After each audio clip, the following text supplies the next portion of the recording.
баялаг бүтээгдэхүүн холбооны очих зөвлөлийн гишүүн, баялаг бүтээгдэхүүн холбооны гүйцэтгэх захиргааг ажиллаж байсан. За одоо Монголын жижиг дунд үйл хөдлөлийн холбооны гүйцэтгэх Батлаг маань оролцож байна. Нөгөө мэдээлэлд ойр танил талтай одоо улс төрчид түүний хамаарлал өгөх хүмүүсээ нөгөө зээлийн маань авчдаг, иргэн төлөлт нь ойл байдаг.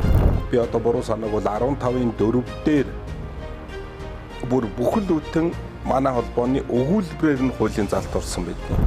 Төрийн бус байгууллагын төлөөлөл оролцуулна гэж байсан боловч тэр төрийн бус байгууллагын төлөөлөл нөгөө харилцан хамааралтай ашиг сонирхол нэгтэй төртэй тийм хүн орчдөг учраас дуу хоолойгоо өргөж чаддгүй юм байсныг биднээс илээд тэр 9 гишүүний 5 төрийн албаагчид 4 төрийн бус байгууллага буюу иргэдийн төлөөлөл байна гэж анх журам дээр оруулаад тэгж оруулсан учраас тэр журам өнөөдөр хүртэл ингээд амжилттай сайн явж байна.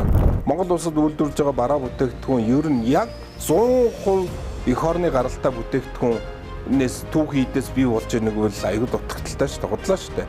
Заавал аль нэг улсаас л импортоор нэг түүх хийд юм уу нэг юм авч ижил Монголд үйлдвэрлэж байгаа байхгүй. Тэгэхээр хамтаараа зүтгэцгээе. Одоо танай компани өөрөө үү те хамтаа бүтээлцгээе хөгжүүлэлт сая тэмдэглэсэн тэрнтэй адилхан хамтаараа бүтээцгээе, хамтаараа зүтгэцгээе, хамтаараа дуу хоолойгоо хүргэцгээвэл үр дүнд хүрнэ гэдгийг л бас хэлхийг хүсэж байна.